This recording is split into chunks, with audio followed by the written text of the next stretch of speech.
أعوذ بالله من الشيطان الرجيم. بسم الله الرحمن الرحيم. Welcome, everyone. In this explainer, we're drawing from some incredible insights compiled by Mir Ali Shah from the Living the Wisdom of the Quran podcast.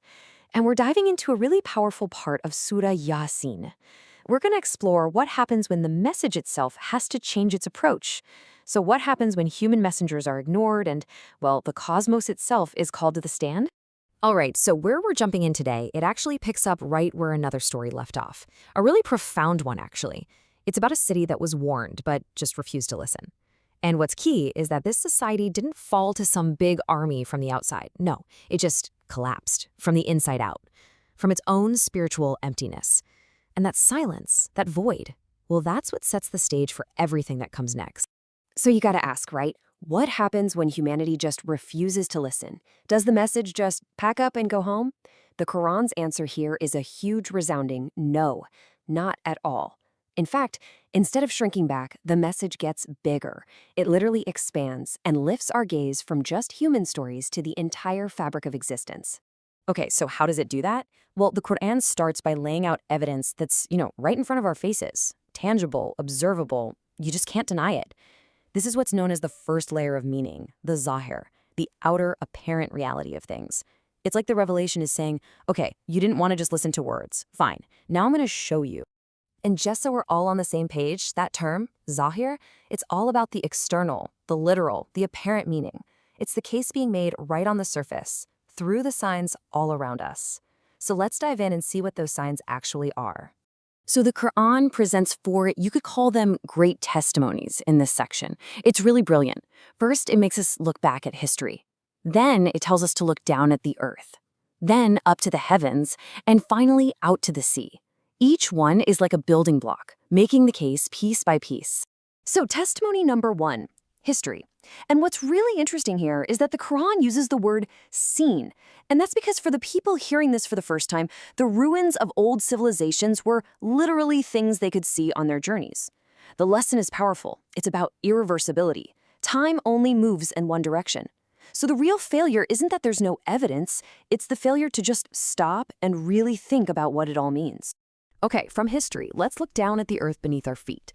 This one is so powerful because it's an argument you can experience yourself. You see dead, dry land, and then rain comes, and boom, it's alive again. We all see this.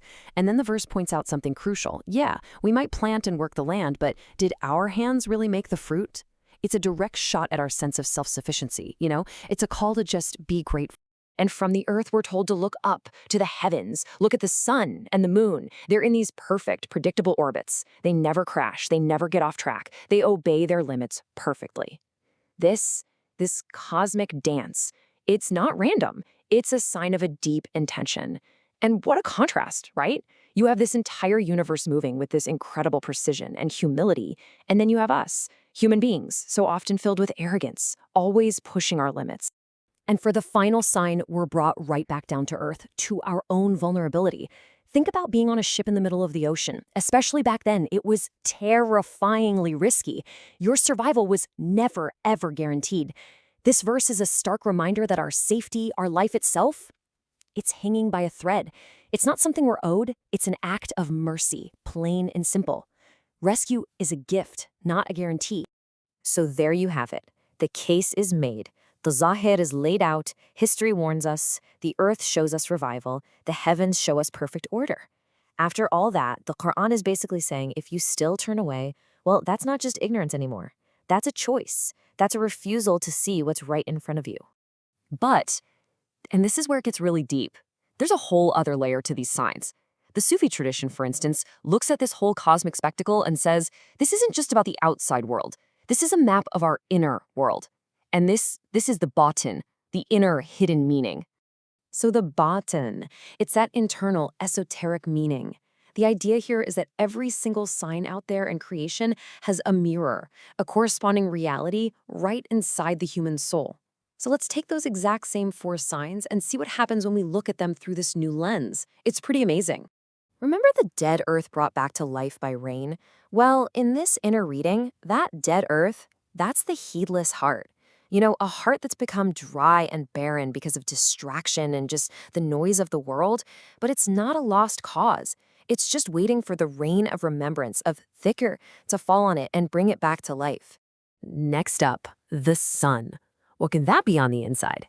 Well, in this reading, the sun is a symbol for al-haq, the truth, the divine reality. It's constant, it's powerful, it's the source of all light and warmth. It doesn't change, it just is.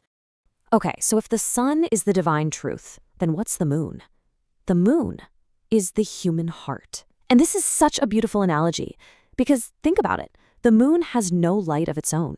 It can only reflect the light of the sun. And its phases, its waxing and waning, those aren't seen as failures. They're just different stages of how open and receptive the heart is to that divine light. And finally, that laden ship we talked about. Internally, this becomes a powerful symbol for spiritual guidance. The path, the practices, the teachers, the whole prophetic tradition. I mean, you wouldn't try to cross a vast, stormy ocean by just walking on the water, would you? No, you board a sturdy vessel that's designed to carry you safely to the other side.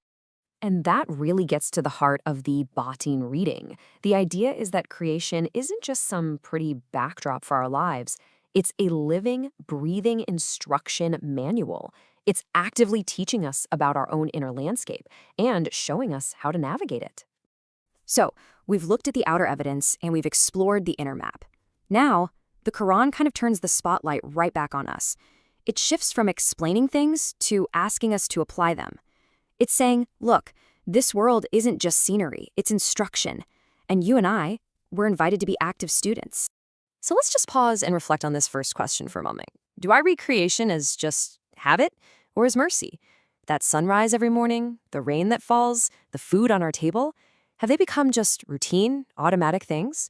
Or can we see them for what they are? Fresh, new acts of mercy every single day. And that leads right into the next question. Do I consume gifts without recognition?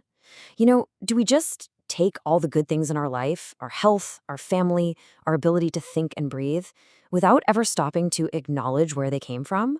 Have we started to mistake these incredible gifts for things we're somehow entitled to? And really, this last question brings it all home. Do I notice the signs, or do I just pass through them? At the end of the day, this is the core request of the Quran. It's not asking us to be brilliant philosophers or scientists. It's just asking for one simple thing: our attention. Are we present enough to actually notice the signs that are everywhere, all the time? Or are we just rushing through life, on our way to the next thing?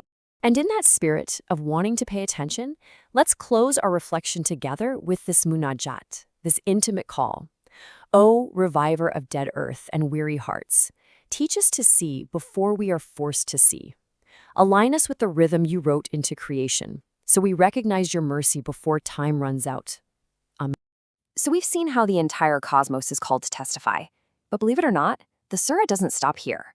It then asks a chilling question. What happens when even this universal testimony is ignored? What happens then? Well, in the next section of the surah, the warnings get a lot more direct. Promises start getting mocked, and the consequences, they draw much, much closer. The reckoning comes next.